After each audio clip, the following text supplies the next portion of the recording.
I will introduce our two colleagues of mine.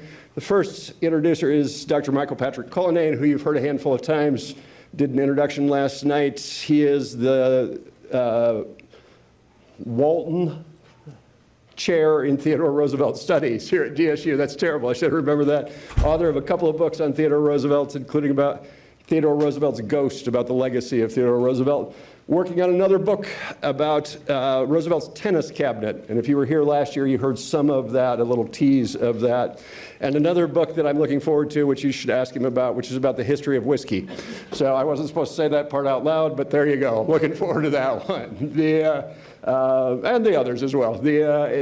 Following the presentation by Michael Connolly, next up to introduce will be Dr. Jeff Wells, who is the Vaughn and Dennis Johnson Chair here at Dickinson State University.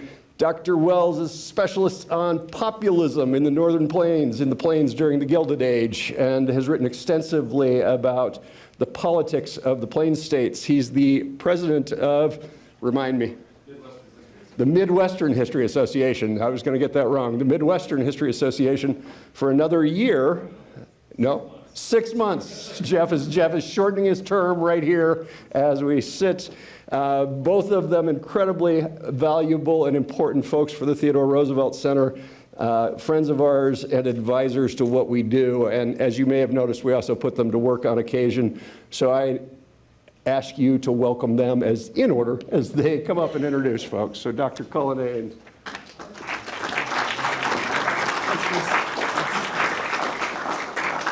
Okay, I'm delighted to introduce today Michael Connolly. So you never know where you're going to come across a Theodore Roosevelt scholar or someone studying Theodore Roosevelt. I didn't think when I was going to the Dodgers game earlier this year that I would come across Frank Tower, who is Michael's former supervisor at the University of Calgary History Department. But as I was talking to Frank, watching the ball game, he said, you really need to talk to Michael Connolly. He's working on Theodore Roosevelt in New York City, among other things. And then he went on to tell me about this polymath, Michael Connolly, who I have since learned to be an expert on all things, not least Irish politics, which is amazing, because if you can explain Irish politics as a Canadian or an American, then you really are very talented. It takes a long time to understand Irish politics. Michael Connolly did his PA, as I mentioned, with Frank Tower in Calgary, University of Calgary in the History Department. Prior to his MA with Frank, Michael was elected a member of the Legislative Assembly in Alberta, which may explain why he's an expert on politics the world over. He's also an interesting distinction. He is the second youngest person to be elected to Alberta's Legislative Assembly and one of the first 3 openly LGBTQ2S+ MLAs. He is the recipient of the Harvey Milk Equality Award, and he is one of the most exciting early career scholars. That's why he's here. We have some great senior scholars that have been here. I am delighted that Michael Connolly is one of the early career scholars that is going to be writing about Theodore Roosevelt for some time. He also recently started a PhD program at Loyola University, working with Tim Guilfoyle, who's an urban historian. Hopefully he doesn't stray too much into urban history, and we can keep him in politics for some time. He is going to be talking about, well, the title of his talk today is The Little Tin Czar, TR's Crusade Against Sex Work from 1895 to 1897. Please welcome Michael Connolly.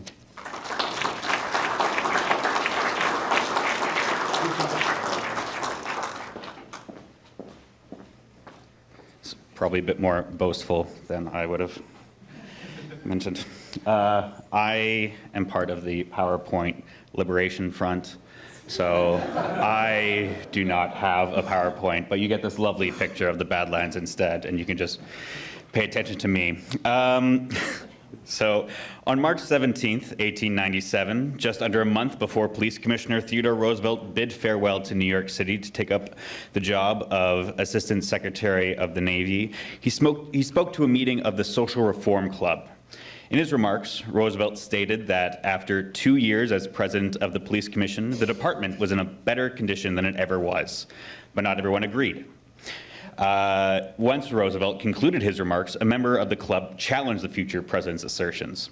The man accused Roosevelt of brushing aside any criticism of the police department and of failing to actually suppress criminality. Quote, "I'm obliged to state emphatically that the Crusaders have utterly failed in their undertaking, that the social evil is more rampant than ever, and that the consequence of their work is the scattering of vice all over the residential districts of the city," end quote. Historian Henry F. Pringle dubbed Roosevelt's time on the police commission his years of immaturity. And unfortunately for Roosevelt, that immaturity had lasting effects on the city of New York and his own electability therein. Most importantly, his decision to follow the lead of Charles H. Parkhurst and the Society for the Prevention of Crime in using entrapment to police and suppress sex workers and saloon keepers led to the unintended consequences of increased space for sex work and his precipitous fall in popularity amongst New Yorkers. Although many historians have written about Police Commissioner Roosevelt, few biographers or scholars of sex work have emphasized this time in his illustrious life. Other than his contemporary biographers, Lincoln Steffens and Jacob Riis, as well as his own autobiography, most biographers have spent remarkably little time exploring these 2 years of Roosevelt's life, with more fulsome biographies usually dedicating a chapter at most to Commissioner Roosevelt and shorter biographies offering a paragraph or even less. Incidentally, works about sex work in New York City during the Gilded Age and Progressive Era often leave out Theodore Roosevelt. Timothy Guilfoyle's City of Arrows and Jennifer Frank's New York Undercover both casually mention Roosevelt, but only in passing, and do not get into the specifics of his thoughts, actions, or influence on the policing of sex work. J. Stuart Berman and Richard Zacks have both attempted to fill this gap in the historiography to mixed results. Berman's Police Administration and Progressive Reform does explain the ideas and policies of Commissioner Roosevelt, but lacks qualitative analysis. Zacks' Island of Vice offers a well-researched chronological story of Roosevelt's 2 years on the Police Commission, but fails to offer any coherent thesis as to what his time on the commission meant for his future endeavors or New York City more generally. This paper will try to bridge that gap. By placing sex work at the center of Roosevelt's time on the Police Commission, we get a better understanding of why he was asked to take up the role of president of the Police Commission in the first place, and why the residents of New York County, by and large, rejected him at the ballot box in 1898 and beyond. Roosevelt's ascension to police commissioner would not have been possible without the work of Charles Parkhurst and the Society for the Prevention of Crime, or the SPC. Founded in 1878 with the stated mission of removing the sources and causes of crime, the SPC struggled for relevancy until the election of Presbyterian Reverend Dr. Charles Parkhurst as president of the organization in 1891. And prior to that, at the same time, he was also the minister of the Madison Square Presbyterian Church starting in 1880, which Roosevelt was a congregant until 1873. Parkhurst accepted the presidency on one condition: that the society treat the police department as its arch antagonist, rather than an organization with which it could work. Parkhurst believed that the police and the Tammany administration who controlled the police department to be thoroughly corrupt, calling them, quote, "a damnable pack of administrative bloodhounds that are fattening themselves on the ethical flesh and blood of our citizenship," end quote. He believed that the SPC could not even attempt to remove the causes of crime with Tammany Hall controlling the levers of government. According to Parkhurst, the most efficient way to expose corruption within the police force was by demonstrating the department's link with sex workers and brothels. His crusade did not prioritize the social evil for its own sake. Instead, society's warfare was only against the police considered as the salaried protectors of vice. Although obviously immoral to Parkhurst and the SPC, sex workers themselves bore less responsibility for the spread of the social evil than the municipal government's implicit regulation. By December of 1893, Parkhurst had successfully demonstrated the police's complicity in the extortion of brothels and sex workers with the indictment of Captain William Devery for neglect of duty, but failure to convict Devery signaled their greatest difficulty. The SPC still lacked any formal support from governments or influential organizations. That changed in January of 1894 when the New York Chamber of Commerce passed a motion asking for a thorough legislative investigation into New York's police department. The resolution passed with only 4 chamber members speaking against the resolution, including Robert B. Roosevelt, treasurer of the Democratic National Committee and uncle of then Civil Service Commissioner Theodore Roosevelt. Despite some misgivings, the media gave, by and large, The media, by and large, applauded the Chamber's encroachment into politics, repeating the common turn of the century idea that governments should be run like a business.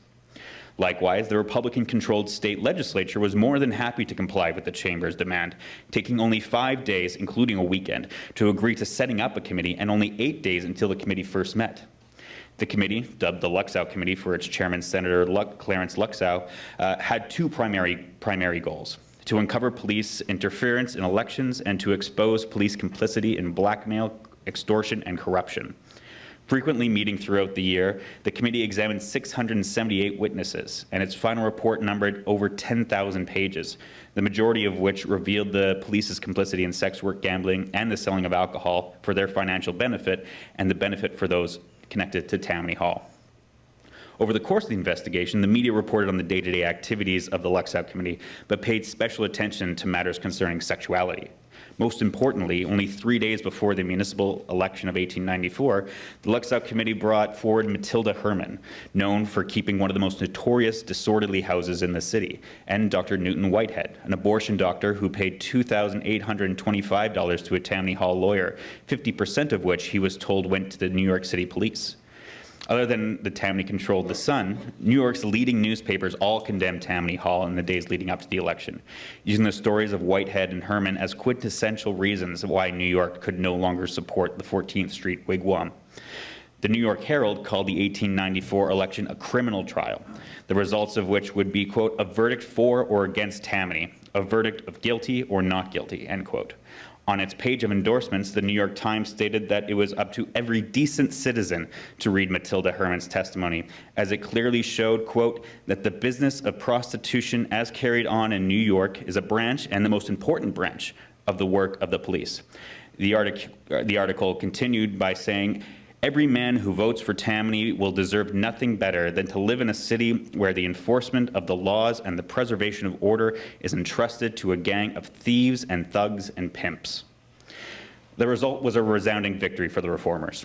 Led by the Chamber of Commerce-controlled Committee of 70, with Chamber member and Republican William Strong at the head of the ticket, the reformers won 25 out of the 30 assembly districts in New York City.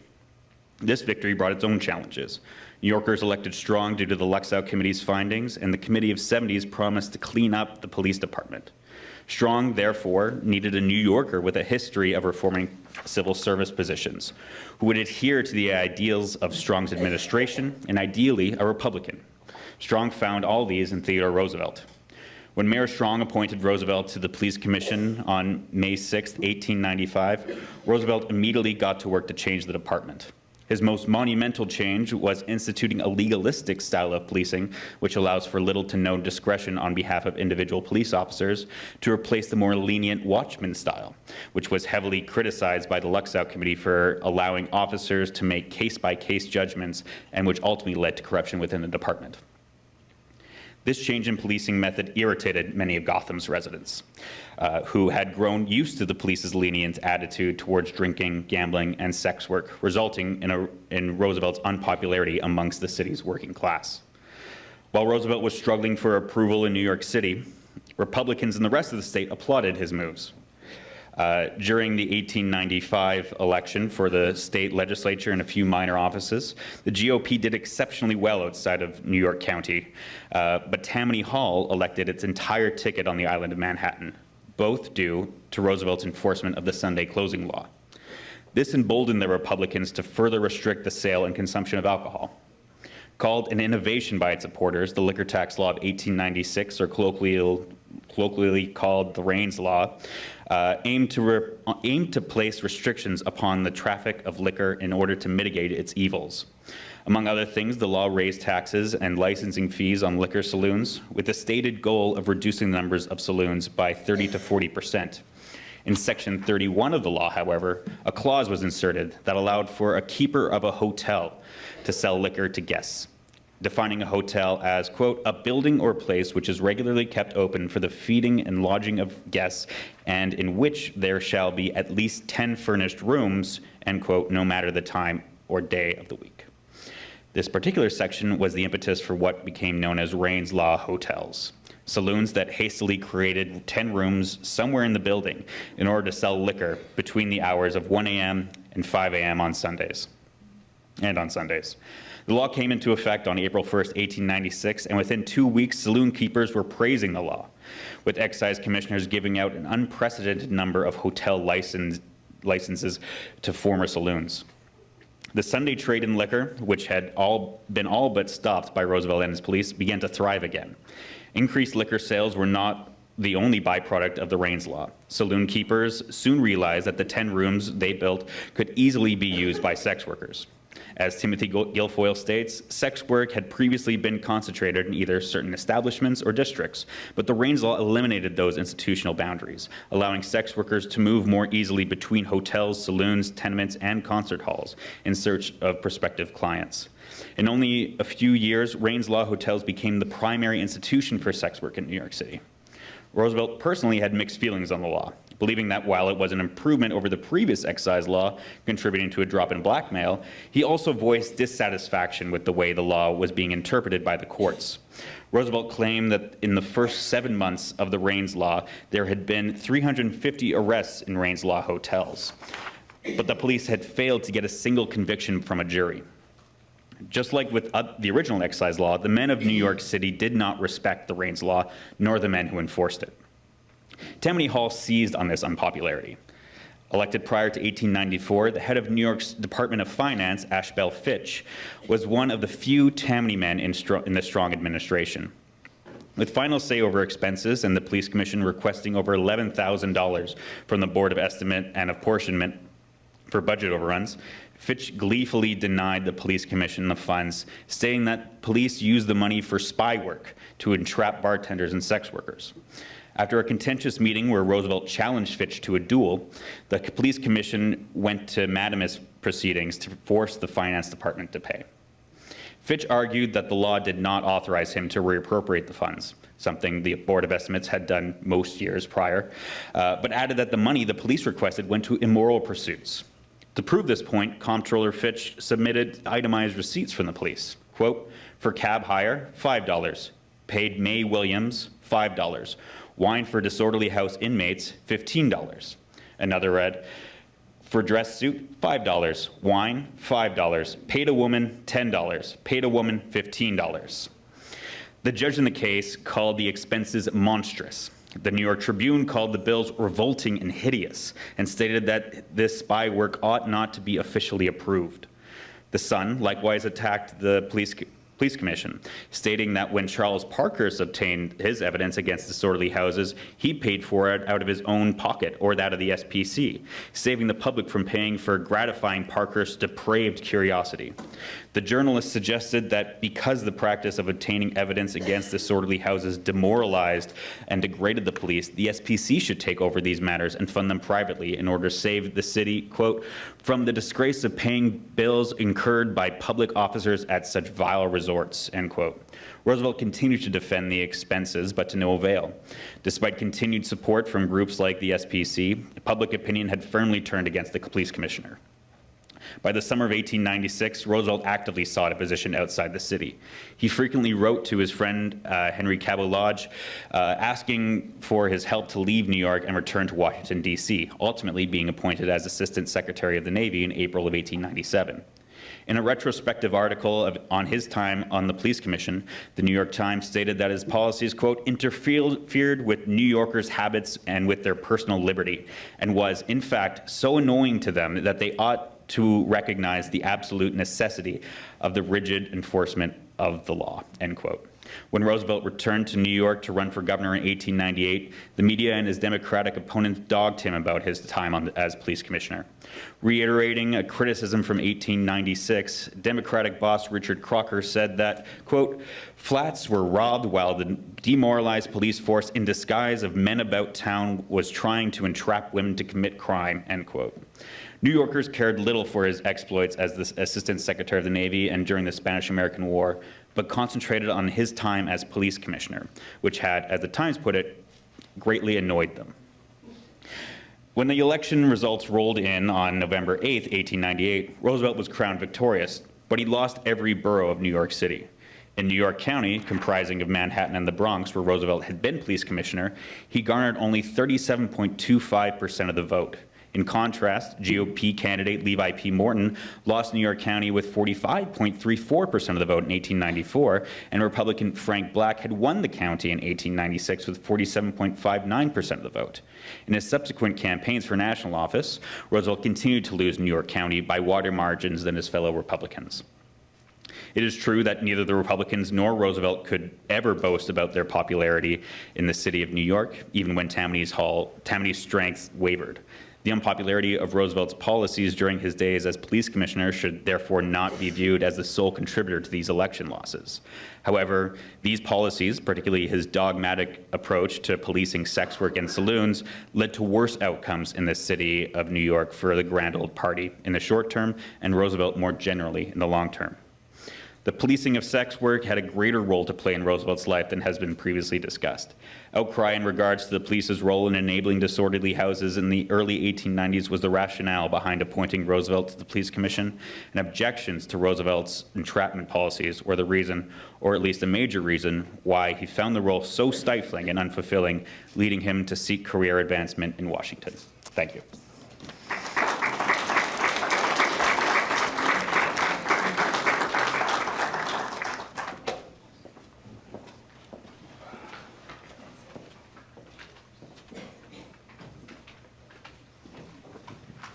We don't have a lot of time here, so I wonder who has questions for our scholar. Michael? Yeah.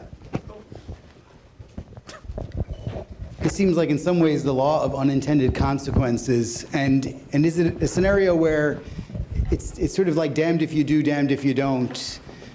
Is there a policy in New York at this time that's going to work, that's going to please, well, not just both political parties, but all the stakeholders, police, sex workers, the various, sort of patrons that are run by crime, or the NGOs like the Parkhursts and others? Is there a winning policy at all? No.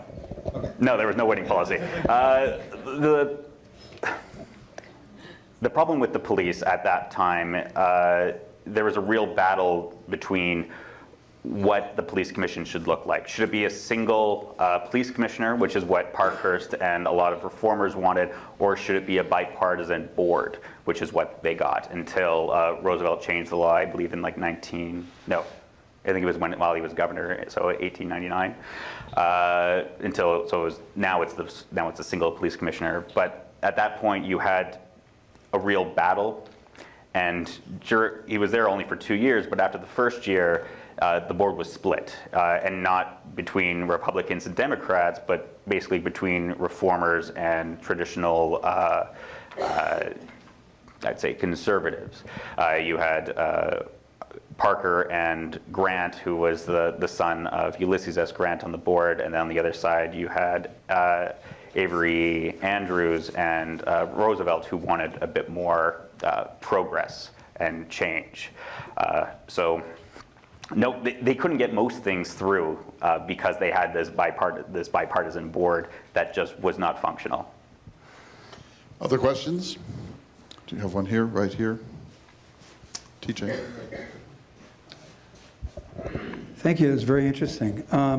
I just wanted to ask quickly for your thoughts on a couple of things you did not mention, including Thomas C. Platt and the role of patronage, and then the kind of threat, which was soon consummated, of the consolidation of Manhattan and the Bronx into Greater New York, which seems like the ultimate death knell for Theodore Roosevelt's vision of the police department.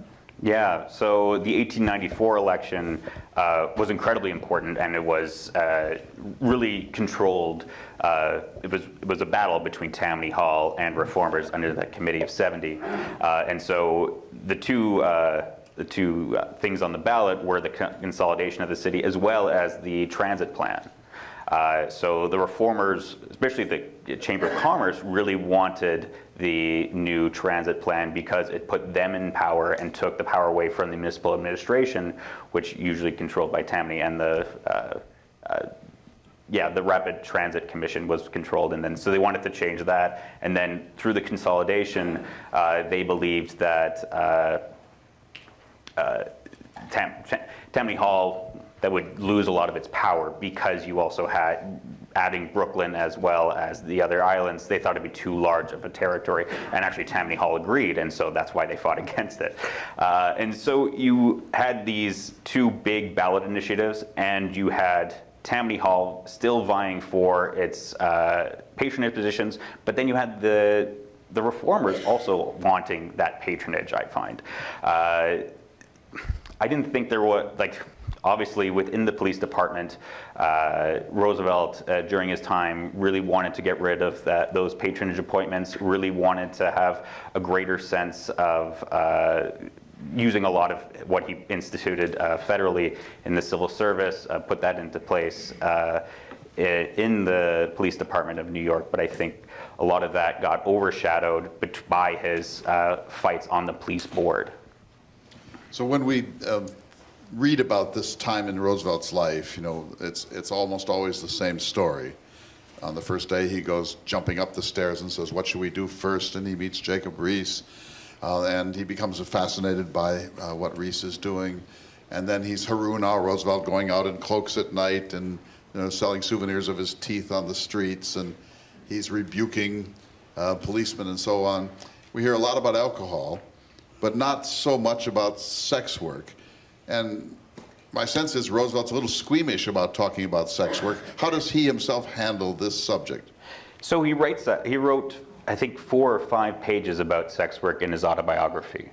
But the way I kind of interpreted it, though, he puts it in the section on his time in the police commission, and has a lot of ideas of how to improve life for both the women and how to challenge the Johns.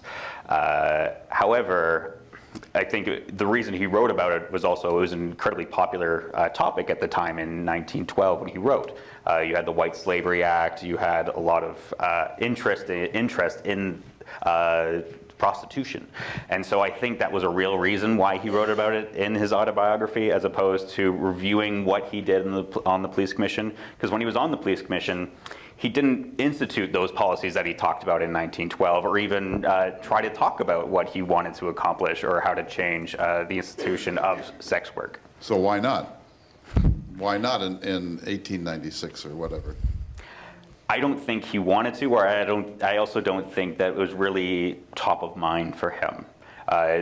He had the most trouble policing sex work because it was the most talked about, as opposed to alcohol, which there was a clear solution, which was institute the law that already exists, but then it was an incredibly unpopular law, and so he lost that popularity there. But when it came to sex work, it was a lot more nuanced.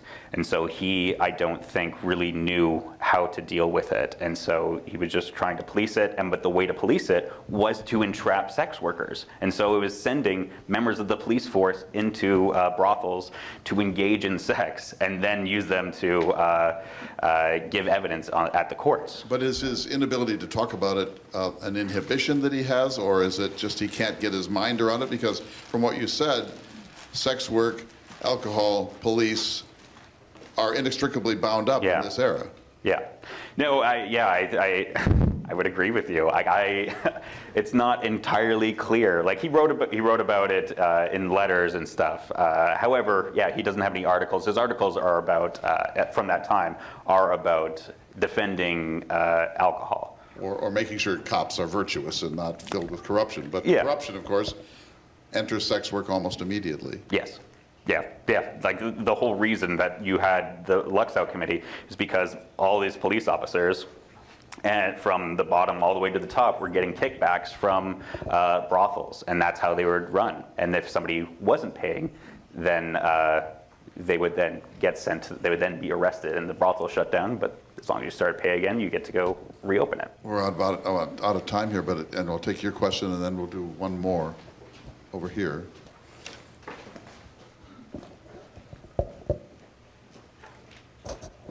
Yeah, I've certainly read, and it's been quoted that, TR was a bull who brought his own china shop with him. I've heard that more than once. And given, how he, I think you mentioned, bounding up the steps, what shall we do next? And the way he would go head first into everything.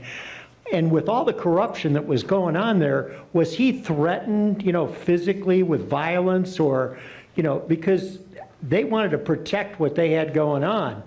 Was there any documentation of anything like that? Not that I saw. It could be out there, but from what I read, he was very confident as police commissioner, especially at the beginning. And then it was really his popularity that took a hit, and not. I don't think he was ever worried about his well-being. His mental health really took a turn in the summer of 1896. However, I don't think he was ever worried about being physically assaulted. He might have looked forward to a scuffle. But you said that he challenged Fitch to a duel. Yeah. That's news to us. Unpack that. So what happened was it was a meeting between him, Fitch, and the mayor was there as well, and a couple other people. So it was about this allotment of $11,000. Fitch was very relaxed. Roosevelt was not relaxed.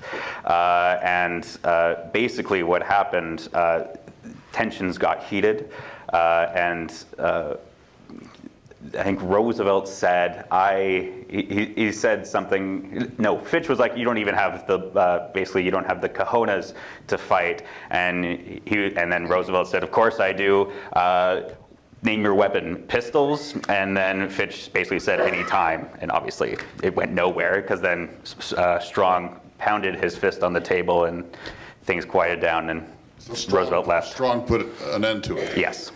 How interesting. When he was going to have a duel with the Marquis, he said rifles at 15 paces. In other words, nobody wins that one. So, all right. I'm so sorry that we're out of time, but just last quick question. Theodore Roosevelt, Police Commissioner, net positive for New York, net neutral for New York, net negative for New York? It's neutral. I think the problem really was that he, especially after the first year, was not able to accomplish anything because he could not get along with his fellow commissioners. And yet in his own self-fashioning, it's a really great heroic story. Yes. As usual. Yes. Thank you, Michael Connolly. Thank you.